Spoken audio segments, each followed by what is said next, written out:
자, 고개를 드시고요. 반갑습니다.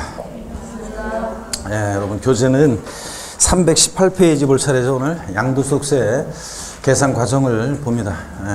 보기 전에 우리 지난 시간에 배운 것을 복습을 한번 해보는데, 양도소득세 우리 배우고 있죠? 양도소득세 과세대상 보고 있습니다. 자, 배웠는데 양도소득세 과세대상 어떤 것을 양도했을 때 부과가 되느냐. 먼저 토지하고 그 다음에 건물, 그죠? 양도소득세 대상이고 당연히 건물은 건축물이라고 하지 않는다고 그랬습니다. 지방세에서는 뭐 건축물이라고 하는데 양도세에서는 건물과 독립한 시설물은 대상이 아니죠. 건물에 부속된 시설물이나 구축물이 대상이 되고 건물과 독립한 시설물은 대상이 아니기 때문에 우리가 양도소득세에서는 토지, 건물 이렇게 얘기합니다. 부동산에 관한 권리를 그 주의해서 잘 보셨어야 되죠. 부동산에 관한 일정한 권리도 대상인데 먼저 부동산 사용수익에 관한 권리로서 여러분 미등기 지상권 대상입니까? 미등기, 등기되지 않은 전세권 대상입니까? 대상이라고 했습니다. 지상권, 전세권은 등기와 무관하게 대상이 된다고 그랬습니다. 또 용익물권 중에서 지역권은 대상입니까? 아니고, 그 다음에 부동산 임차권은 반드시 뭐만? 등기된 것만 대상이지 미등기 부동산 임차권 대상이 아니고, 그래서 지상권, 전세권하고 부동산 임차권 이거 구별해야죠, 여러분들. 등기 여부 이거 달라집니다. 그 다음에 여러분 부동산을 취득할 수 있는 일정한 권리도 대상입니다. 취득 시기가 도래하기 전에 그 어떤 부동산 등을 취득할 수 있는 일정한 지위 권리를 말하는데, 부동산을 취득할 수 있는 권리에는 대표적으로 건물이 완성되는 때 이 건물과 이에 딸린 토지를 취득할 수 있는 권리로서 어떤 게 대표적이냐면 어떤 게 있습니까? 아파트 당첨권이라든가 분양권, 입주권 이런 것들은 갖고 있으면 본계약 체결해서 아파트 완공되면 그 아파트를 취득할 수 있게 되잖아요. 그러니까 자 건물이 완성되는 때 이 건물과 이에 딸린 토지를 취득할 수 있는 권리 양도세 대상인데 이게 어떤 거냐? 아파트 당첨권, 분양권, 입주권이요. 그리고 어떤 수강생은 분양권하고 입주권하고 같은 건가요? 이렇게 다른 건가요? 물어보는 사람들인데 당연히 다르죠, 여러분들. 그래서 뭐 그런 것까지 제가 막 일일이 설명하기는 좀 그렇고 아파트 당첨권, 분양권, 입주권 하여튼 이런 거 대상이 됩니다. 그 다음에 여러분요, 물론 조합원 입주권은 주택수 계산할 때 포함한다고 그랬습니다. 그죠? 1세대가 1주택과 1조합원 입주권이 갖고 있습니다. 그러다가 주택을 양도하면 1세대 2주택 양도로 본다. 했죠, 지난주에? 이런 것도 했습니다. 입주권 주택수 계산에 포함합니다. 1세대 주택 계산할 때. 어떻게 하냐, 아파트 당첨권, 분양권, 입주권, 얘들 양도세 대상이 됩니다. 또, 토지 상환채권, 주택 상환채권, 상환이란 말 들어있는 이 채권을 갖고 있으면 나중에 토지주택으로 바꿔주죠? 그러니까 부동산 취득할 수 있는 권리로서 대상이고, 부동산 매매 계약을 체결한 자가 계약금만 지급한 상태에서 양도하는 권리, 이것도 대상이 된다고 그랬죠? 그래서 뭐 아파트 분양 계약 체결하고 계약금 치르고 잔금 치르기 전에 명의 바뀔 때 부동산을 취득할 수 있는 권리를 양도했다고 본다고 했습니다. 우리 부동산 매매 계약을 체결하면서 계약금을 지급했다는 것은 그 계약금을 치른 자가 다른 자보다 우선적으로 그 계약을 완성시킬 수 있는 지위 권리를 갖고 있다고 본다고 그랬죠? 이런 거. 그 다음에 기타 자산이 양도세 대상인데 네 가지가 있다고 그랬죠? 기타 몽땅 싸가리다가 아니라 네 가지.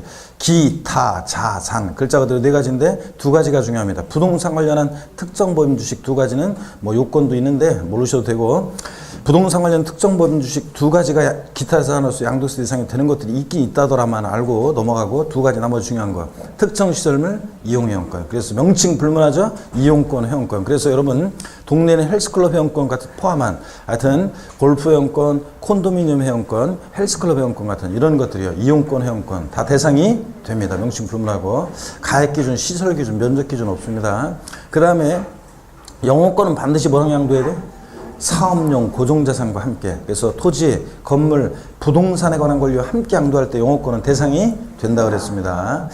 자, 그 다음에 여러분요, 주식 또는 출자 지분도 대상이 되는데 기타 자산에 해당하는 주식을 제외하고 주식 또는 출자 지분 대상인데, 비상장 법인 주식은 무조건 대상이 됩니다. 근데 주권 상장 법인 주식은 원칙적으로는 대상이 아니고 예외적으로만 대상이 되는데, 대주주가 양도하거나 또는 증권시장을 통하지 않고 장외 거래할 때만 대상이 된다고 그랬습니다. 그죠? 그래서 여러분들이 흔히 주식 거래할 때 소액주주가, 대주주가 아닌 소액주주가 자 증권시장을 통하여 양도할 때는 그 상장 법인 주식은 대상이 아니라고 그랬습니다.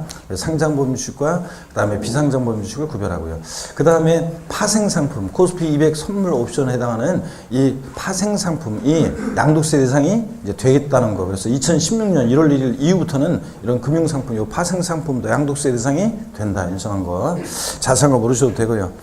그 다음에 양도세 양도가 뭐냐 물어보면 한마디로 뭐라고 답하신다? 사실상, 유상, 이전이다 그랬습니다. 사실상 이전만 하면 돼요. 그래서 등기 등록을 과세 조건으로 하지 않습니다. 등기 등록과 무관하게 과세가 되고 사실상 이전해야지. 왜?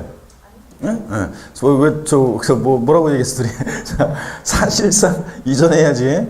형식적 이전은 양도가 아니라고 그랬습니다. 그 대표적인 예가 뭐다? 양도, 담보 목적으로 이전은 양도에 당하지 않는다고 그랬습니다. 여전히 채무자가 사용 수익하고 변제에 대해서 돈 못 갚은 미만도 알아서 청구권만 이전하니까 형식적 이전입니다. 등기 이전은 형식은 소유권 이전인데 실질은 담보 이전이기 때문에 양도 담보 목적으로 이전은 양도에 당하지 않습니다. 다만 양도 담보된 자산이 채무 불이행 등의 사유로 인해서 변제 충당, 매각할 때는 양도에 당한다고 그랬습니다, 여러분. 그 다음에 또요, 우리 양도세 대상에서 또 양도에 해당하는 거 해당하지 않는 것에서 그 전에 양도로 보는 경우 보지 않는 경우 아이고 왜 말이 꼬인다 이거 양도의 개념에서 잠깐 딴 생각했더니 자 보겠습니다.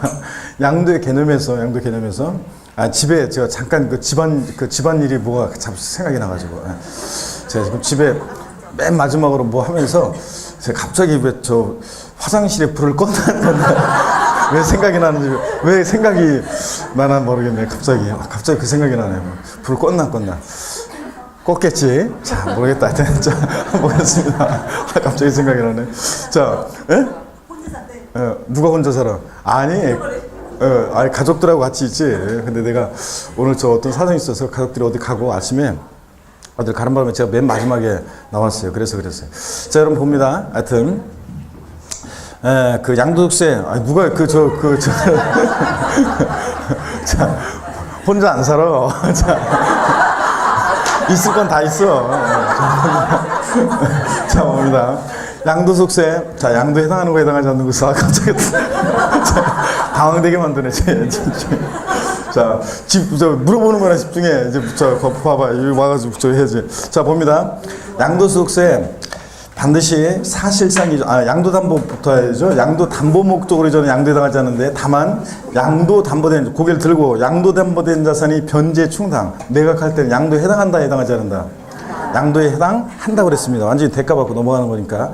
그 다음에 여러분요, 사실상 유상이전이야죠. 무상이전은 양도에 해당하지 않습니다, 여러분. 무상이전은 양도가 아니고. 그래서 이게 양도에 해당하느냐 안 하느냐는 딴 거 없어요. 대가를 받고 이전하는지, 요거 대가 없이 이전하는지에 따라서 양도에 해당하느냐 안 하느냐가 달라집니다. 양도로 보는 경우와 보지 않는 경우인데, 양도로 보는 경우 매매 대표적으로 양도에 해당하죠. 거래대금 받고 이전하고 교환, 거래 양당사자 모두에게 양도소득세 부과될 수 있고, 또 그 다음에 법인의 현물출자도 양도에 해당하죠. 그 다음에 대물변제 양도에 해당하는데, 대물변제 판례와 통칙 내용. 우리 교재에는 그 위자료에 관한 거 그 하나의 그 통칙 예만 나와 있는데, 판례와 통칙에서 양도로 보는 경우, 대물변제에서 양도에 해당하지 않는 경우, 요거 작년 시험에도 나오고 몇 년 전에도 나오고 계속 나왔던 거, 교재는 없지만 제가 다 적어드렸습니다. 금전적 채무에 가름해서 부동산 같은 거 이전하거나, 채무면은 대가를 받고 이전하죠. 이혼의 위자료 지급에 가름해서 이전하거나, 손해배상 위자료 지급에 가름해서 이전하거나, 조세 물납에 가름해서 부동산 같은 거 이전하면 채무를 면한 대가를 받고 이전하니까 양도에 해당한다고 그랬습니다. 다만 여러분요, 근데 다만 면할 수 있는 방법도 있죠. 뭐 이혼 같은 거 어떻게 할 때 위자료로 양도세 대상 물건으로 주면 안 된다고 그랬습니다. 작년 시험에 나왔지만 작년에 양도에 해당하는 거라라 문제에서 이혼의 위자료로 토지 소유권을 이전하는 경우 양도에 해당합니다. 위자료 지급 채무 면한 대가 받고 이전하니까. 다만 재산 분할로 인한 이전은 양도에 해당하지 않는다고 그랬습니다. 자기 거 자기가 찾아가는 거니까. 그 다음에 우리 부담부 증여라는 것도 양도에 해당하는데, 부담부 증여는 중요하고 나중에 취득세와 연계해서 자세히 다음 순환에 소개를 해드리겠습니다. 부담부 증여. 그 다음에 여러분 또 양도소득세에서 양도로 보는 경우에 또 뭐 이런 것들 기억하고요. 공매나 경매도 강제로 매매 이루어져도 임의경매 등 강제경매 등 양도에 해당합니다. 그 다음에 또요, 여러분 수용도 역시 양도에 해당한다고 그랬습니다. 보상금 받고 이전하니까. 공매 경매는 공매대금 경락대금 받고 이전하니까 양도에 해당한다고 그랬습니다. 그 다음에 양도를 보지 않는 경우에 무상이전 양도에 해당하지 않고 양도 담보 목적으로 이전 양도에 해당하지 않는다. 지금 말씀드렸고, 다만 채무 불이행 등의 사유로 변제 충당 매각할 때는 채무자 돈 안 갚아서 제3자에게 매각할 때는 양도에 해당한다. 그 다음에 또 여러분요, 환지 처분으로 이거 했나요? 환지 처분으로 지번이 변경되거나 보류주로 충당되는 경우 안 했나요? 예? 환지 처분으로 지번 변경되거나 보류주로 충당되는 경우에 요거 양도에 해당하지 않습니다. 자, 원토지 소유자와 사업시행자 사이에 내부적으로 왔다 갔다 하는 거, 환지 처분으로 지번 변경되거나 보류주로 충당되는 경우에 정책적 목적으로 양도에 해당하지 않습니다. 요거. 그 다음에 우리 교환은 자, 거래 양당사 모두에게 양도세가 부과되는데 다만 지적경계선 변경을 위한 관련 법령에 따른 지적경계선 변경을 위한 토지 교환은 양도에 해당하지 않는다고 했습니다. 다만 분할된 토지 전체 면적이 분할 전 전체 토지 면적이 몇 프로? 20%를 초과하면 안 된다고 그랬습니다. 악용의 소지가 있기 때문에. 자, 이런 것들. 그 다음에 지분의 변경 없는 공물의 단순 분할은 양도에 해당하지 않습니다. 자기가 찾아갔으니까 대가 받고 준 거 없어요. 근데 지분이 변동하는 공물 분할의 경우에 지분 증가제겐 취득세가 지분 감소하는 경우에 유상이전이면 양도에 한다고 그랬습니다. 대가 받고 이전할 때, 지분 감소로, 자, 지분이 변동할 때 그렇습니다. 작년에 또 이것도 나왔었고요. 또 그 다음에 또 배우자 직계존비속 간에 부동산을 이전했다. 요거 증여한 것으로 추정한다고 그랬습니다. 우리 양도소득세에서는 이렇게 추정이고 취득세에서 받는 사람 입장에서 배우자 직계존비속으로부터 부동산을 취득하면 취득세에서는 증여받아 취득한 것으로 간주해요. 봅니다. 근데 양도세에서 이전하는 자 입장에서 봤을 때 배우자 직계존비속에게 부동산을 이전하면 증여한 것으로 뭐한다? 추정하고요. 다만 추정이니까 반대 증거 있으면 깨져요. 대관계 있다는 것이 입증이 되면 양도로 보는 경우도 있다. 이런 것들을 우리가 공부했습니다. 그 다음에 양도소득세, 양도 또는 취득시기요. 매매 같은 일반적 거래는 원칙 언제다? 대금 청산입니다. 대금 청산일. 근데 대금 청산일 계약서와 상관없다고 그랬죠? 취득세는 매매 같은 유상승계 취득 원칙 계약상 잔금지급이지만 양도세에서는 계약서와 상관없습니다. 원칙 대금 청산일. 실제 잔금 주고받은 날 대금 청산이고 불분명하다 그러면 등기 접수일. 대금 청산일 전에 등기했다? 등기 접수일. 이런 거 여러분들이 떠올리시면 되겠습니다. 자, 그 다음에 여러분요. 양도소득세 또 양도 및 취득 시기 자 상속으로 취득한 자산을 갖고 있다 팝니다. 양도일이 이번에 파는 날인데 취득일은 어느 때로 할 것이냐. 상속받은 자산 어느 때? 상속 개시일. 증여받은 자산 갖고 있다 팔 때 양도일이 이번에 파는 날인데 취득일을 어느 때로 할 것이냐. 증여 받은 날. 취득세에서는 증여 계약일. 양도세에서는 증여 받은 날입니다. 증여 받은 날이 언제냐에 대해서 예규가 부동산은 등기일, 동산은 인도일로 하고 있는데 하여튼 우리는 그냥 증여 받은 날로 기억하시면 됩니다. 이런 것들을 배웠고요. 그 다음에 우리 양도소득이 비과세되는 소득이 있는데 1세대 1주택과 그 부수토지 양도리한 소득 비과세. 예? 그 다음에 대표적이고 또 파산 선고에 의한 처분으로 발생하는 소득 비과세. 일정한 농지 교환 또는 분합으로 인한 소득 비과세한다고 그랬습니다. 그죠? 예. 네 가지 다시 파산 선고에 의한 처분으로 발생한 소득 비과세입니다. 그 채무자가 채무 변제불능 상태에 빠져서 법원에서 파산 선고를 내려요. 그럼 채무자의 남아있는 재산이 파산재단에 속하게 되고 파산재단에 속한 채무자 재산이 처분됩니다. 누구한테 양도세 부과할 거예요? 얘 빈털털이라고 법원에서 파산 선고 내렸는데 그러니까 그 파산 선고에 의한 처분으로 발생한 소득은 뭐한다? 비과세입니다. 또 일정한 농지 교환 분합으로 인한 소득 비과세. 또 금방 얘기한 1세대 1주택과 그 부수토지 양도인한 소득 비과세인데 요거 주택 양도소득만 비과세하는 게 아니라 주택과 함께 양도되는 일정 면적까지 주택 부수토지 양도인한 소득을 비과세하는데 주택 정착 면적의 도시적은 5배, 도시밖은 몇 배? 10배까지 그 주택 부수토지 양도인한 소득도 비과세합니다. 그럴 때 1세대 1주택 비과세에서는 항상 가로에 놓고 뭐라고 나오냐면 고가주택 제외 이렇게 나오죠. 고가주택이라는 것은 실지거래가액이죠. 기준시가 아니고 실거래가 얼마? 9억 원 초과노택이고 양도세에서 고가주택에 해당되면 1세대 주택 비과세 해준다 안 해준다? 안 해준다고 그랬습니다. 또 1세대 주택 비과세 배제되는 경우가 미등기 양도하면 비과세 배제합니다. 미등기 양도하면 그죠? 반드시 등기돼야지. 미등기 양도하면 비과세 배제하고 감면 배제하고 허위계약서 작성. 부동산에 관한 권리를 거래하는 거래 당사자가 자, 요거 매매계약서에 적은 거래액과 실지거래가액을 다르게 적었습니다. 업계약서나 다운계약서 썼을 때, 요때 허위계약서 작성하면 비과세 감면 어떻게 해준다? 다 배제합니다. 예? 다시 미등기 양도하면 비과세 감면 다 배제합니다. 또 고가주택 양도하면 1세대주택 비과세 배제합니다. 또 그 다음에 허위계약서 작성했다. 예? 매매계약서 적은 거래액과 실거래가액을 다르게 적었다. 그러면 자 어떻게 한다? 배제합니다. 비과세 감면 요거. 그 다음에 우리 1세대 고자 및 그 배우자가 그들과 동일한 주소고 생기를 같이 하는 가족 전원을 말하는데 이 1세대가 국내 양도일 현재 국내 1주택을 보유해야죠. 자, 1세대 비과세는. 그러니까 해외에 있는 주택은 자, 국내 1주택, 국외 1주택이 있을 때 국내 주택을 양도하면 1세 몇 주택 양도로 본다? 1주택 양도로 봅니다. 해외에 있는 주택은 주택수 계산 포함하지 않고 과거에 집이 몇 채 있었는지는 상관없죠. 양도일 현재만 1주택이면 되고 양도일 현재 국내 1주택을 몇 년 보유해야 돼? 2년만 보유하고 양도하면 비과세입니다. 예전에 서울과천 수도권 5대 신도시에 2년 거주요건이 있었는데 지금 거주요건 폐지된 지 꽤 됐습니다. 자, 지금은 그냥 1세대가 1주택 몇 년만? 2년만 보유하면 돼. 다만 오늘 확인학습 문제도 아마 제가 출제했을 건데 다만 근데 보세요. 다만 비거주자가 해당 주택에서 거주자로 전환되는 그런 경우. 자, 비거주자라는 것은 국내 주소나 183일 이상 거주 문자를 말하죠. 비거주자가 그 해당 주택을 3년 이상 보유하는 상태에서 거주자로 전환된 경우에 몇 년을 보유해야지 비과세 받을 수 있다? 3년을 보유해야지만 비과세 받을 수 있습니다. 이런 것도 주의하시고. 자, 그 다음에 여러분요. 또 배우자와 함께 1세대를 구성하는데 배우자 없이도 단독세대 구성할 수 있는 경우도 있긴 있습니다. 그죠? 네, 배우자가 사망하거나 이혼한 경우, 죽고 없어서 이혼해서 혼자 된 경우 당연히 단독세 구성할 수 있고 또 그 다음에 자, 거주자 연령이 몇 세? 30세 이상이거나 노천각 세법에서 30세 이상이라고 그랬죠? 예. 그 다음에 일정한 소득세법상의 소득이 있으면 세대 분리할 수 있습니다. 배우자 없이도. 그 다음에 이런 것들을 배웠고요. 공동 소유주택이 있습니다. 갑지분이 80%. 나중에 이게 이제 부동산 임대업하고 헷갈리게 되는데요. 자, 가불이 공동 소유하는 주택이 있는데 갑지분 20%로 하겠습니다. 갑지분 20%, 을지분 80%인 공동 소유주택과 갑이 또 다른 주택 하나를 보유할 때 갑은 1세대 몇 주택으로 본다? 갑이라는 사람이 아니 이거 했잖아요.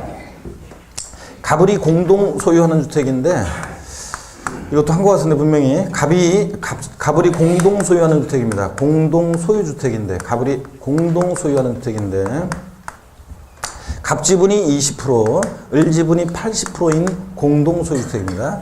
자, 갑은 이렇게 공동 소유주택 A주택과 또 다른 B주택이 있습니다. 그럴 때 갑은 1세대 몇 주택자로 본다고 그랬습니까? 1세대 몇 주택자야? 2주택자로 봅니다. 공동 소유주택은 제가 분명히 한 것 같은데 공동 소유주택은 공동 소유자 각자가 1주택씩을 수요하는 것을 본다. 안 했나요, 이거? 에? 자, 했는지 안 했는지 가물가물한가요? 예, 자, 그러면 한번 뭐 봐야지. 제가 했는지 안 했는지. 자, 어떤 거냐면 304페이지 봅니다. 304페이지. 안 했나요? 304페이지고 공동 소유주택 304페이지 했어요, 안 했어요? 안 했어요, 304페이지? 아, 요건 나중에 한다고 뺐나, 제가? 예. 자, 공동 소유주택 안 했단 말이죠? 예, 그러면 뭐 그냥 말 나온 김에 한번 보겠습니다. 304페이지 봅니다. 304페이지. 공동 소유주택을 봅니다. 1주택을 여러 사람이 공동으로 소유한 경우에 주택수를 계산할 때 공동 소유자 304페이지입니다. 공동 소유자 각자가 그 주택을 소유하는 것을 본다. 밑줄 짝이야. 밑줄 짝. 자, 그래서 공동소유주택, 1주택을 여러 사람이 공동으로 소유한 경우에 그 주택수 계산할 때 공동소유자 각자가 그 주택을 소유하는 것을 본다. 밑줄 짝입니다. 그러므로 공동소유주택 외에 다른 주택을 소유한 경우에 그 주택을 양도하는 때는 1주택으로 보지 아니한다 그랬습니다. 그랬죠, 여러분들? 그래서 여기 보세요. 공동소유주택이요. 뭐 다음에 배워도 되는데 오늘 한번 보고 가겠습니다. 말 나온 김에. 공동소유주택은 갑지분 20%, 예를 들어서 을지분 80%예요. 그러면 실무적으로도 이런 걸 자꾸 수강생들이 헷갈려해요. 자, 무슨 얘기냐면 지분이 작으면은 주택수 계산에 포함하지 않는 것으로 착각하는데 아니에요. 공동소유주택은 지분이 크든 작든 공동소유자 각자가 1주택씩을 소유하는 것으로 보기 때문에 공동소유주택 외에 다른 주택이 있을 때 이 사람은 1세 몇 주택자가 된다? 2주택자가 됩니다. 자, 그래서 이런 것들 배웠습니다. 그 다음에 또 요거는 배웠어요. 다가구 주택을 전체를 하나의 단위로 해서 양도하게 되면 하나의 단위로 9가구 거주하고 있는 다가구 주택인데 하나의 단위로 양도하면 자, 몇 주택 양도로? 하나의 주택, 1주택 양도로 본다고 그랬습니다. 이런 거 다가구 주택. 자, 그 다음에 조합원 입주권도 말씀드렸죠. 1주택과 어떤 1세대가 1주택과 1조합원 입주권이 있을 때 입주권도 주택수 계산에 포함하죠. 그래서 1세대 몇 주택으로? 2주택. 그 주택을 양도할 때 2주택 양도로 본다고 그랬습니다. 고기를 드시고요. 겸용주택도 배웠습니다. 주거와 주거 이외 용도에 겸용되는 겸용주택. 네, 그 겸용주택이요. 자, 어떻게 이유라고 그랬습니까, 여러분? 겸용주택은 부등호 주택이 클 때만 전부 주택. 그래서 주택 면적이 주택 이해물보다 크면 건물에 있어서는 전부 주택으로 봅니다. 그래서 전부. 만약에 주택 60제곱미터, 면적이 상가 면적이 40제곱미터, 그러면 비과세된 건물 면적 몇 제곱미터? 100제곱미터. 전체 비과세. 근데 주택 면적이 주택 이해 면적보다 작거나 같으면 주거 부분만 주택. 요거 했었죠, 여러분들? 그래서 요걸 한마디로 얘기하면 부등호 주택이 클 때만 전부 주택입니다. 작거나 같으면 주거 부분만 주택이고, 양도세에서. 그리고 왜라고 그랬잖아요. 저 여러분들이 그냥 사람들 있는지 잘 보고서 사람들 없으면 이거 한번 하고 가라고 그랬잖아요, 여러분들. 지난주 했어야 되는데 집에 가면서 사람들 있나 보고서 없으면 부등호 주택이 클 때만 전부 주택 이렇게 한참 하고 있는데 어떤 사람이 지나가다가 이 사람이 뭐 하는 거야 지금 이렇게 할 수도 있었겠죠? 그렇게 하라고 그랬잖아요, 여러분들. 진짜 안 했구만 또 내가 보니까. 자, 그 다음에 여러분 오늘 이제 이런 것들을 배웠고요, 우리가. 자, 어딜 보시냐면 318페이지를 봅니다. 양도소득세 계산 구조입니다, 여러분. 양도소득세 계산 구조. 양도소득세 계산을 어떻게 하느냐. 자, 중요하죠, 여러분들. 자, 그래서 이걸 본격적으로 한번 설명을 드리기 전에 고개를 한번 드시고 여러분들 우리 스트레칭 한번 하고 본격적으로 한번 보겠습니다. 목 운동부터 여러분. 목 운동부터. 아이고. 자, 반대로도 돌리시고. 아이고. 자, 허리도 좌로 우로 돌립니다, 여러분. 기지개도 뒤로 한번 화끈하게 제끼시고. 아이고. 좋습니다. 2월도 이제 이렇게 마무리가 되죠? 2월도 이제 마무리가 되고. 2월달 여러분, 2월달 우리 기본소 과정이 시작되고 1월달, 2월달 이 추운 겨울 우리가 한겨울에 이제 여러분들 처음 1월달 새해 들어서 2016년 새로운 마음으로 공부 시작하신 분도 여기 계시고 11월, 12월부터 공부했던 분도 계시고 그런데 벌써 이렇게 시간이 이제 겨울이 이제 지나갑니다. 이제 겨울이 지나가고 3월 이제 드디어 얼마 안 있으면 이제 바로 이제 3월 그날이 오면 이제 새봄이 이제 슬슬 이제 시작되고 그래서 3월 되면은 이제 내용들이 조금씩 이제 각 과목별로 조금씩 이제 내용들도 이제 좀씩 이제 본격적인 내용들을 배우기 시작합니다. 그렇게 3월이 시작되는데 3, 4월 달을 소홀히 하시면 힘들어져요. 나중에 제가 이제 3월 달에 또 말씀드리겠지만 3, 4월 달을 만약에 소홀히 하시면 5, 6월 달은 심화 이론 들어가고 그래서 이제 각 과목별로 진짜로 이제 더 그때는 마음도 급해지면서 좀씩 이제 내용들도 어려워집니다. 그래서 3, 4월 달에 소홀히 했다가 5월 달에 공부하려고 하면 그때는 이제 막 버겁습니다, 여러분들. 그러니까 그 이후 과정을 앞으로 이제 올해 여러분들 시험 준비 과정 긴 10월달까지 이 긴 과정 속에서 좀 편하게 앞으로 보내려면 3, 4월 달에 여러분들이 공부를 하셔야 됩니다. 그래서 수업 빠지지 말고 잘 들으시고 복습도 하시고요. 복습이 여러분을 자유케 하리라 했죠, 여러분들? 자, 그래서 복습을 하시면서 이제 공부들을 각 과목별로 이제 하셔야 됩니다, 여러분들. 그래서 그렇게 하시길 당부드리고요. 자, 세법은 하여튼 늦게 오시거나 그랬던 분들 3월달 시작하기 전에 3, 4월달, 3월달, 1월달에 어떤 기초적인 설명들을 좀 생각하고 들어가기 때문에 3월달 오실 때 반드시 1월달 그 첫 강의 있잖아요. 첫 강의 그 조세 총론 부분에 대한 강의를 첫 강의를 한번 듣고 여러분들이 오시길 꼭 당부드립니다. 그래서 조세 총론 부분만 강의를 들으시면 바로 그냥 적응해서 따라올 수 있어요. 그래서 꼭 조세 총론 강의를 꼭 들으시길 당부드립니다. 그렇게 하고 세법은 오셔야 돼요. 3월 첫 수업 전에요. 자, 여러분 봅니다. 우리 양도소득세 계산 과정 한번 봅니다. 양도소득세를 계산하는 이 과정에서 많은 중요한 논점들이 있다고 그랬습니다. 시험 문제가 두세 문제가 출제되는 중요한 부분입니다. 이제 자, 계산하는 과정 한번 보겠습니다. 양도소득세 계산은 이렇게 합니다. 양도가액 이번에 파는 가격에서요 필요경비라는 것을 빼요. 일단 필기하지 말고 설명을 잘 듣습니다. 필요경비라는 것을 빼가지고 우리가 뭘 구하냐면 양도 차익을 구합니다. 양도소득세 양도 차익을 구하는데 여러분 양도소득세는 양도소득이 부과하는 세금입니다. 정확히 얘기하면 양도차익이 부과하는 세금이죠. 양도차익이 있어야지 양도세가 부과되지. 자, 그래서 양도소득세는 양도차익에 부과하는 세금인데 이 양도차익 계산 그러니까 이게 이제 의미가 있겠죠, 시험에. 그래서 작년에도 양도차익과 관련한 계산과 관련한 내용이 역시 시험에 나왔고요.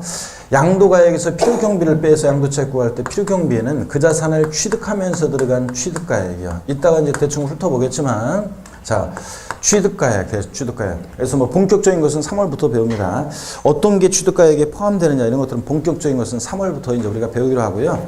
자, 뭐 이런 게 있어요. 매입한 가격. 내가 옛날에 그 부동산을 뭐 3억에 매입했다. 그럼 매입한 가격. 거기다가 그 3억 원의 그 부동산을 사면서 예를 들어서 뭐 취득세 같은 세금 낸 게 있다. 취득하면서 납부한 조세. 또 중개사를 통해서 취득했다. 소개비. 또 등기하면서 법무사 비용이 들었다. 법무사 비용. 뭐 컨설팅 회사에 잠을 받아서 취득했다. 컨설팅 비용 등등. 이렇게 취득하면서 들어간 매입 가액에다가 플러스해서 취득 관련한 그 부대 비용, 조세나 공과금 부대 비용 이런 것들을 취득 가격으로 합니다. 그 다음에 자본적 지출액이요. 자본적 지출액이라고 해서 이 자산을 취득해서 양도하기까지 보유하는 동안에 내 자산의 가치가 좋아지고 나아지고 이용의 편의가 되어주면서 들어간 비용인데요. 보유하면서 들어간 비용. 그래서 뭐 실생활 관련해서 말씀드리면 발코니 확장 비용, 샤시 설치 비용, 방거실 확장 공사 비용 뭐 이런 것들이요. 등등 이렇게 보유하면서 어떤 내 그 자산 이용하는데 편의가 되어지고, 뭐 그러면서 들어간 계량 비용, 수선 비용, 뭐 이런 것들을 얘기합니다. 그래서 이런 비용이 들어갔다 그러면 증빙 서류를 잘 여러분들이 보관하셔야 됩니다. 그래서 나중에 필요경비로 공제받을 수 있습니다. 그 다음에 또 양도 비용이요. 이번에 이 자산을 직접 양도하면서 들어가는 양도 비용. 그래서 이번에 이 자산을 양도하면서 뭐 계약서 작성 비용이 들었다, 공증 비용, 인지대, 또 중개사를 통해서 팔았다, 소개비요. 우리 중개사는 일타쌍피죠, 여러분들. 그래서 내가 살 때도 만약에 중개사를 통했다, 팔 때도 중개사를 통했다, 그러면 소개비. 그 다음에 자, 또 세무사를 통해서 양도소득세를 신고했다, 그러면 신고서 작성 비용, 양도소득세 신고서 작성 비용 뭐 이런 것들을 해가지고 자, 그 자산 취득하면서 보유하면서 양도하면서 들어간 이 비용을 보세요. 여기 잘 보세요.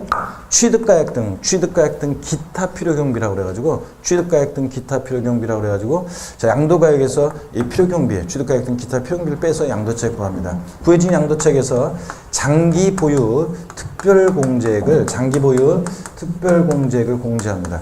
자, 장기 보유 특별 공제액을 공제하는데 여러분 장기 보유 특별 공제라는 거예요. 자, 이거 어떤 거냐면 그래서 장기 보유 특별 공제액을 공제해서 물론 양도 소득 금액이라는 것을 구하는데 양도 소득 금액이라는 것을 구하기 위해서 양도 차익에서 공제되지는 장기 보유 특별 공제예요. 자, 이거 제가 기초 입문 과정에서도 한번 물어봤었는데 또 틀린 분들이 많이 있었는데 한번 또 보세요, 여러분. 국가적 입장에서 봤을 때 또 한번 물어보겠습니다. 개인적 입장이 아니라 국가적 입장에서 봤을 때 사람들이 부동산은 장기, 우리 양도소득세에서 장기 그러면 3년 이상을 되게 얘기하는데 3년 이상 장기간 보유하다가 자, 파는 것이 좋겠습니까? 아니면 단기 거래, 단기 그러면 우리 양도소득세에서는 1년 이내를 얘기하는데 단기에 자, 보유하다가 팔고 이렇게 하는 게 국가적 입장에서 어떤 것이 좋겠습니까, 여러분?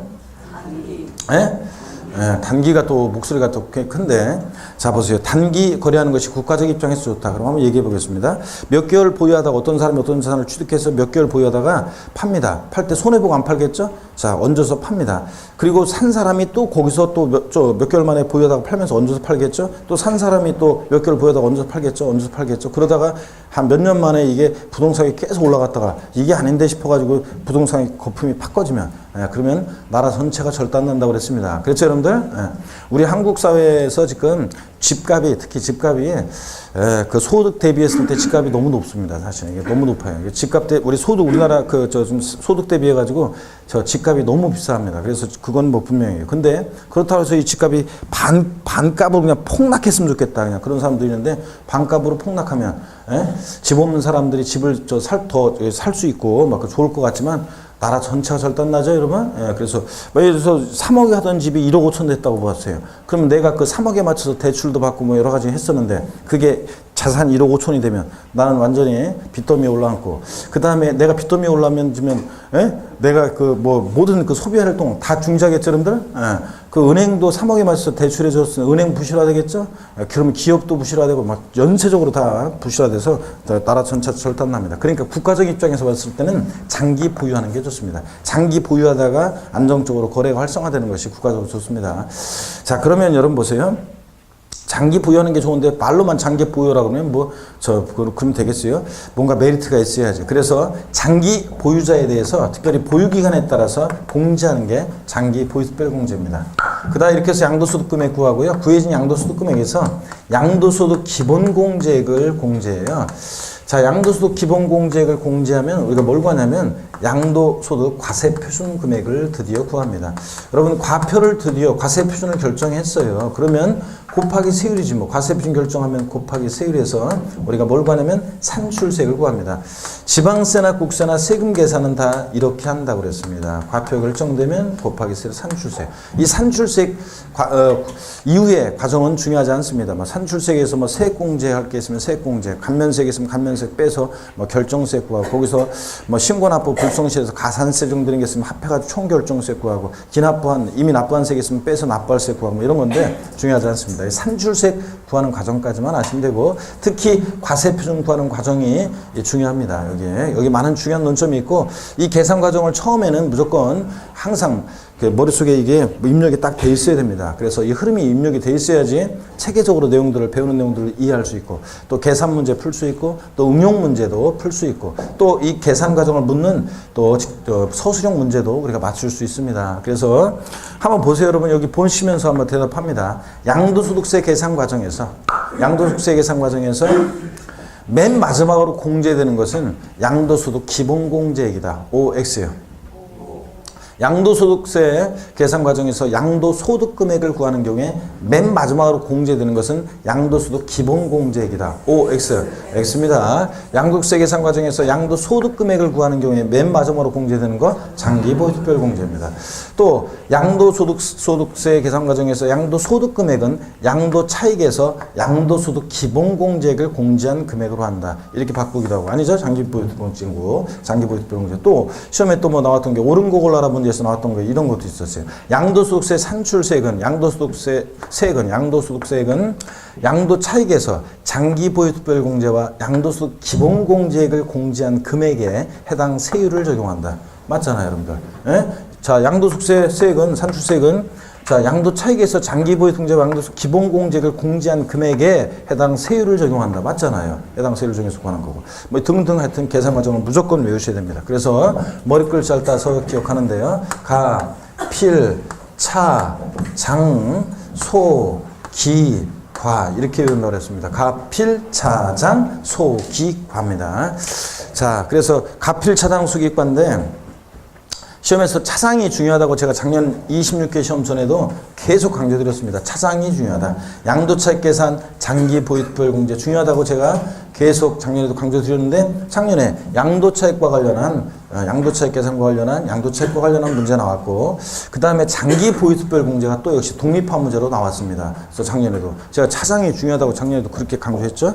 자, 역시 올해도 뭐 차장은 역시 중요합니다. 차장이 중요해요. 양도차익 계산, 장기보유특별공제에 관한 것은 항상 중요합니다, 여러분. 그래서 항상 뭐 이런 애들은 그 양도세에서 출제 항상 뭐 1순위로 여러분들 공부를 하셔야 되는데 차장하면 어떤 게 연상되느냐? 차장하면 어떤 게 연상되냐고 제가 물어봅니다. 그러면 제가 지난번에 기초이론 때도 물어봤어요. 기초인문 과정에서도. 여기 물어보면 20대들한테 물어보면 자, 차장하면 어떤 게 떠오르냐 물어보면 회사 부장님 아래 차장님이요? 이게 떠오른다고 얘기하고 30대 후반, 40대, 50대, 60대 분들은 묻지도 않았는데 꼭 20대 내가 묻고 있는 상황에서 옆에서 끼어들어가지고 꼭 버스 해야지. 버스 하면서 버스 차장 떠오른다고 옆에서 끼어들어가지고 자꾸 어디나 그래 어느 학원이나 희한해 그걸 내가 20대들한테 자 차장하면 어떤 단어가 연상되지 이렇게 물어보고 있는데 그 옆에서 끼어들어가서 버스에 그러면서 자 막 물어봅니다. 여러분 자 제가 말하는 건 여기서는 버스 차장이죠. 예, 옛날에 버스에 차장 안내양이 있어가지고 버스 차장이 있어가지고 대부분 남자도 있었지만 대부분 여자애들이었고 그래가지고 요금도 받고 출발로와 이런 것도 하고 안내도 해주고 요번엔 내리실 정거장은 어디다 뭐 이런 것도 하고 막 그랬습니다. 안내도. 그저 하여튼 버스 차장이 있었는데 20대 초반에 아리따운 처녀가 지방에서 상경에서 버스 차장이라고 있었는데 돈이 필요하다고 집에서 연락이 왔어요.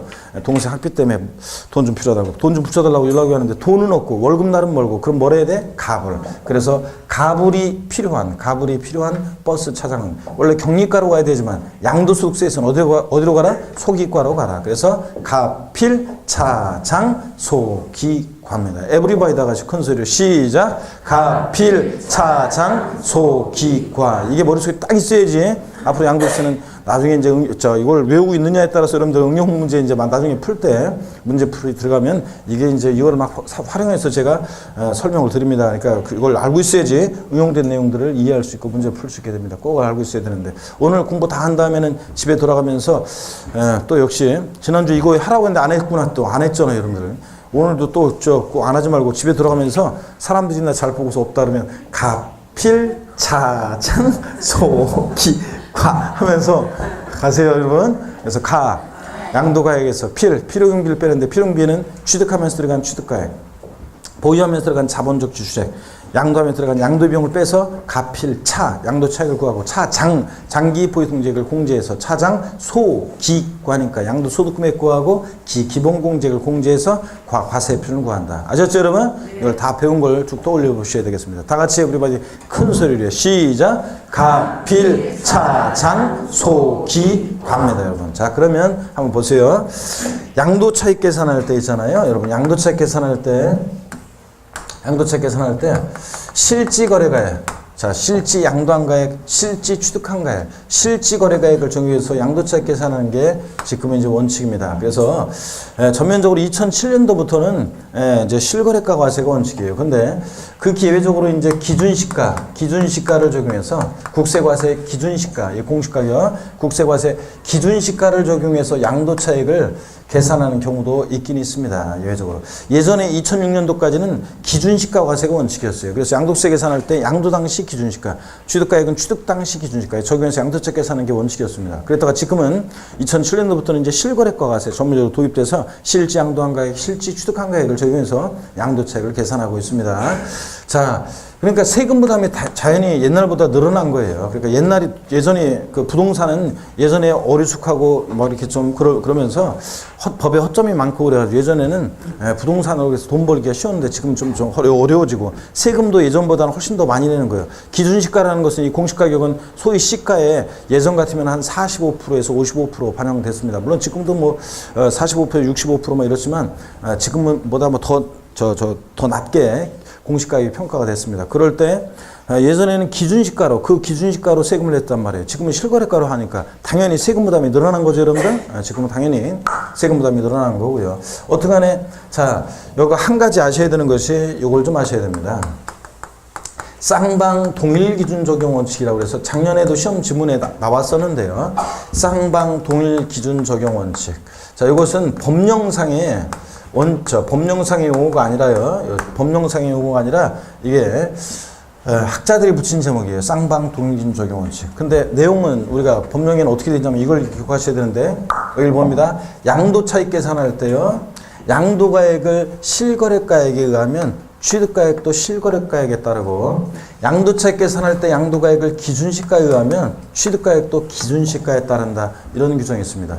자, 이래서 양도세 계산할 때 그러니까 양도차익 계산하면서 양도가액은 기준시가를 적용하고 양도항시 기준시가 적용하고 취득가액은 실지 거래가액을 적용하고 이렇게 하면 좋겠지만 이렇게 해서 계산할 수 있다 없다? 없다는 얘기입니다, 여러분들. 자, 그게 원칙이에요. 그래서 양도차익 계산할 때 양도가액을 실거래가를 적용해요. 양도한 실거래가, 취득가액도 취득한 실거래가 적용하고 양도차익 계산할 때 양도가액을 기준시가 적용하면 취득가액도 뭘 적용한다? 기준시가를 적용해서 계산하는 게 원칙입니다. 그래서 작년 시험에 양도차익 계산 시 양도가액을 기준시가에 의하면 취득가액도 기준시가에 따른다.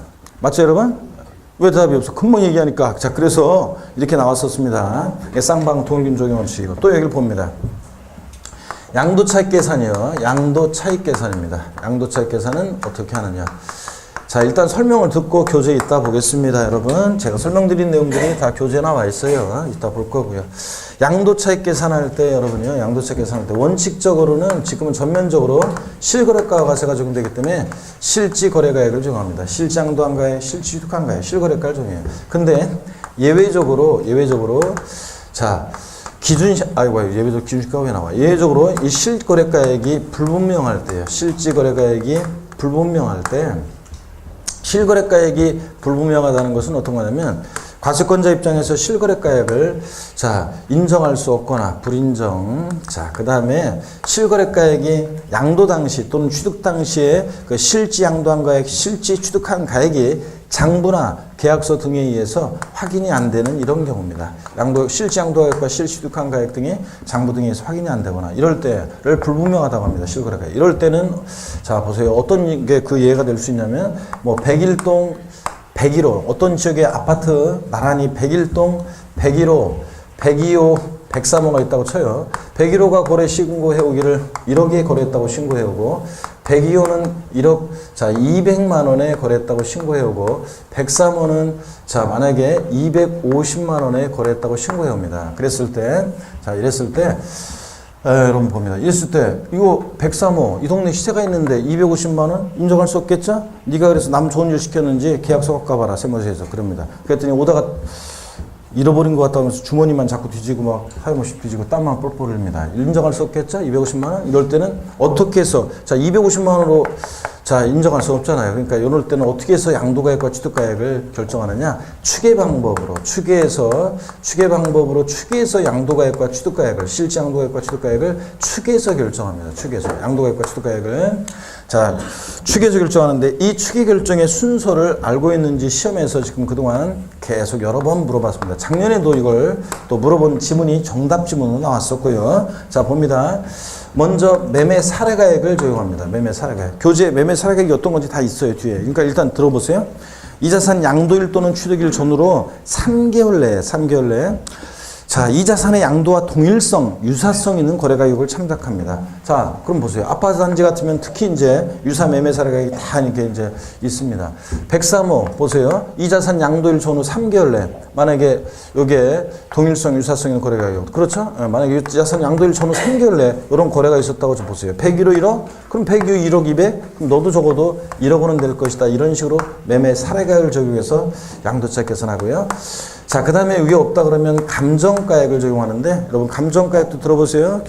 이 자산 양도일 또는 취득일 전후 3개월 내에, 이 자산 양도일 또는 취득일 전후 3개월 내에 2개 이상의 공신력 있는 감정기관의 감정가액의 평균액이 있다 그러면 그 감정기관의 감정가액의 평균액을 적용합니다.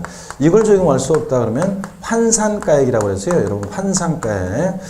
환산가액은 어떤가 하면 정확히 환산 취득가격이라고도 하는 건데 환산가액은 이런 겁니다. 취득할 당시요. 옛날에 취득할 당시에 실지 거래가액 등이 자 불분명할 때 환산가액, 취득가액을 환산한 가격으로 해서 양도차 계산하게 되는데 이런 겁니다. 지금은 전면적으로 2007년도 이후에는 전면적으로 실거래가 과세가 도입돼서 지금 우리가 거래하게 되면 거래 가격을 다 실거래가로 신고하게 되어 있습니다. 실거래가로 신고 안 하면 처벌 받죠. 저 실거래가로 신고하고 신고된 것이 등기부에 등재도 되고 국세청 전산망에 실거래가 전산 입력 다 되어 있습니다. 그래서 지금은 뭐 내가 계약서를 잃어버려가지고 실지 취득한 가격이 불분명하다 모르겠다 이렇게 할 수 없죠. 다 입력이 되어 있으니까. 근데 예전에 1990년대 어떤 사람이 부동산을 자 샀습니다. 나한테 판 사람은 그 당시에 양도소득세를 기준시가로 신고하는 경우를 시켜서 기준시가로 그 사람이 신고했고요. 저는 그 당시에 시가 표준액으로 취득세를 신고하는 게 관행이어서 자 실지 취득한 가격으로 취득세를 신고하지 않고 시가 표준액으로 취득세를 신고했어요. 그러다 보니까 계약서 이번에 잃어버렸어요. 양도 가격은 이번에 파는 가격이 있는데 실지 양도한 가격. 근데 계약서를 잃어버리다 보니까 취득 가격이 입증이 안 되잖아요. 이럴 때는 어떻게 할 것이냐. 이럴 때는 취득 가격을 환산한 가격으로 해서 실지 취득한 가격을 환산해서 결정하는데 환산가액은 이렇게 구합니다. 환산가액 양도 당시에 이번에 파는 양도 당시에 실지 거래가액 등 실거래가액이 없으면 매매 사례가액 감정가액을 적용하는데 하여튼 양도 당시에 실거래가액 여기다가 양도 당시 기준시가분의 취득 당시 기준시가를 곱해서 구합니다, 여러분. 이렇게 해가지고, 물론 이제 기준시가가 산정되기 전에, 그럴 때 1980년대 뭐 그런 때는 어떻게 하느냐. 그건 또 그때 또 계산을 기준시가로 또 환산하는 그 방법이 다 있어요. 몰라도 되고. 하여튼 이렇게 해서 환산가액, 양도 당시 실거래가액에다가 양도 당시 기준시가분의 취득 당시 기준시가를 곱해서 구합니다. 그러니까 말하자면 기준시가를 가지고 취득가격을 환산한 가격으로 해서 우리가 계산하게 됩니다. 참고적으로 우리가 이제 환산가액으로 하게 되면 환산가액으로 하면 이런 거예요. 참고적으로 보세요. 양도 당시 실거래가액은 지금 부동산 가격이 싸게 샀어요. 그런데 가격이 지금 많이 올랐어요. 현재 이렇게 많이 올랐어요. 그 양도 당시 실거래가액은 커요. 크고. 근데 이건 이제 큰 거예요. 근데 자, 기준시가라는 것은 미처 이런 시세를 못 따라가요. 반영을 미처 못하는 경우가 많습니다. 그래서 이게 작아요. 기준시가는 작아요. 여러분 큰 거를 작은 수로 나누면, 큰 수를 작은 수로 나누면 큰 수가 남겠죠? 근데 크게 남고. 근데 큰 수로 나누면 얼마 없겠죠? 근데 여기 보세요. 이 양도당 실거래가액은 커요. 근데 기준시가는 작아요. 그렇기 때문에 환산가액으로 하면 원래 실제 취득한 가액이 이만큼이다 그러면 환산가액으로 하면 이게 취득가격이 올라가게 돼 있어요. 이게 커져요. 이 수저가 커진다고. 환산가액이 더 커져요. 실제 취득한 가격보다. 그러면 양도세 양도차익 계산은 원래 취득가격, 실제 취득가격, 원래 실제 취득가격, 이번에 양도가격인데 참고서로 보세요. 이거는. 그러면 양도차익은 이만큼인데 원래 이만큼인데 환산가격으로 하면 이 환산가액은 이게 커지게 돼 있어요. 그러니까 양도차익 이만큼으로 벌써 이만큼 절약이 되잖아요. 줄게 되죠, 여러분들? 네, 그래서 환산가액으로 하면 양도세를 좀 절세할 수 있어요, 사실. 그래서 사람들이 일부러 계약서 잃어버렸다고 환산가액으로 계산하는 경우도 일부 있습니다, 여러분들. 세무서에서 무조건 뭐 인정하는 건 아니고 어떤 간에 이것도 적당하게 맞아야 되는데 어떤 간에 일부러 그렇게 하는 경우도 많습니다, 환산가액으로. 자, 여기 봅니다. 그건 뭐 참고적인 거고. 또 환산가액은 이렇게 옛날에 취득가액 당시에 실지거래가액이 불명할 때 이렇게 취득가액을 환산하는 가격으로 합니다. 또는 기준시가로, 자, 예외적으로 기준시가로 계산하는 경우도 있습니다. 그러면 보세요. 다시요. 추계결정은 어느 때 하냐? 추계결정은 어느 때 하는 거냐면, 보세요. 추계결정은 어느 때 하느냐? 자, 원칙 실거래가로 양도차익 계산하는 건데, 자, 양도 당시, 취득 당시에 이 실지거래가액이, 자, 계약상 증빙서류 등에 의해서 확인이 안 되면 이 실지 양도가액과 취득가액을 어떻게 해서 결정하느냐? 축에서 결정하는데 어떤 순서로 결정하느냐? 매, 감, 환, 기 순서로 추결정합니다. 에브리바디와 같이 시작. 매, 감, 환, 기 순서로 이렇게 추결정합니다. 구체적인, 여기 잘 보세요. 구체적인 추계결정의 순서예요. 구체적인, 자, 추계결정의 적용 순서 한번 보겠습니다. 구체적인 추계결정의 적용 순서. 자, 요것을 제가 맨날 저는 구체적인 추계결정의 적용 순서 이런 식으로 나눠서 설명하고 옛날부터 환산가액에 대해서 이렇게 설명을 따로 자세히 이렇게 항상 이렇게 하고 이렇게 설명을 드렸었는데 최근에 시험에 보면 제가 평상시 옛날부터 설명드렸던 이런 그 개념들을 이해하고 있으면 풀 수 있도록 문제들이 다 그런 식으로 나왔었어요. 여러분 봅니다. 구체적인 적용 순서요. 먼저요.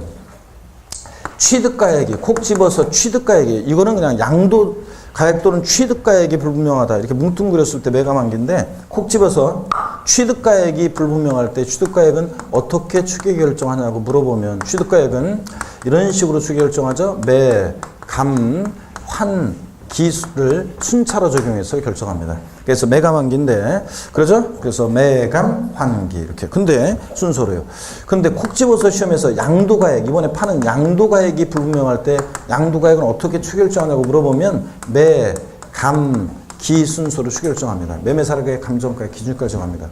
여기 환산가액은 자 양도가액 불분명할 때는 적용하지 않습니다. 왜 그러냐? 환산가액은 어느 때 적용하는 거니까 옛날 취득 당시 실거래가액 불분명할 때 적용하는 게 환산가액이니까. 에? 그래서 환산가액은 우리가 정확히 얘기하면 환산 취득가격이라고도 합니다. 취득가격을 환산한 가격으로 하니까.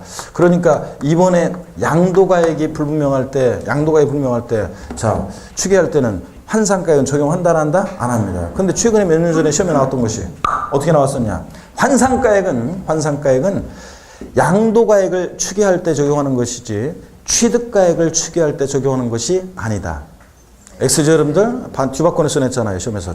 자, 그래서 환산가액은 자, 취득가액을 추계할 때 적용하는 것이지 양도가액을 추계할 때 적용하는 것이 아닙니다. 근데 뒤바꿔서 냈어요. 환산가액을 양도가액을 추계할 때 적용하는 것이라고. 자, 아닙니다. 자, 그래서 양도가액이 불분명할 때는 어떻게 추결정한다? 매, 감, 기 순서입니다. 또 시험에 나왔던 것이 양도가액이 불분명할 때, 예전에 나왔던 것이 양도가액이 불분명할 때는 양도가액을 기준시가, 감정가액, 매매사례가액을 순차로 적용하여 추계결정한다. OX. X입니다. 기준시가, 감정가액, 매매사례가액을 순차로 적용하면 기간매? 아니잖아요. 어떤 순서에 돼? 매, 감, 기 순서입니다. 작년 26개 시험 때 양도책 계산을 관련해서 자, 틀린 거 골라라 문제에서 정답 지문이 그것도 1번에 딱 있었는데 제 강의를 들었던 분들은 바로 그 문제를 보자마자 제 목소리가 들리면서 탁탁 찍고 다른 건 보지도 않고 지나갔다고 합니다. 자, 여러분 보세요. 어떤 게 작년에 어떻게 문제 나왔냐. 자, 뭐 쓸데없는 말로 길게 돼 있지만 결국은 취득가액이 불분명할 때 취득가액은 어떻게 추결정하느냐 이런 식 질문이 나왔는데, 자, 취득가액 불분명할 때는 매매 사례가액, 감정가액, 환상가액, 기준시가를 순차로 적용한다. 맞습니까, 여러분? 예? 매매 사례가액, 환상가액, 감정가액, 기준시가를 순차로 적용해? 아니죠, 여러분들?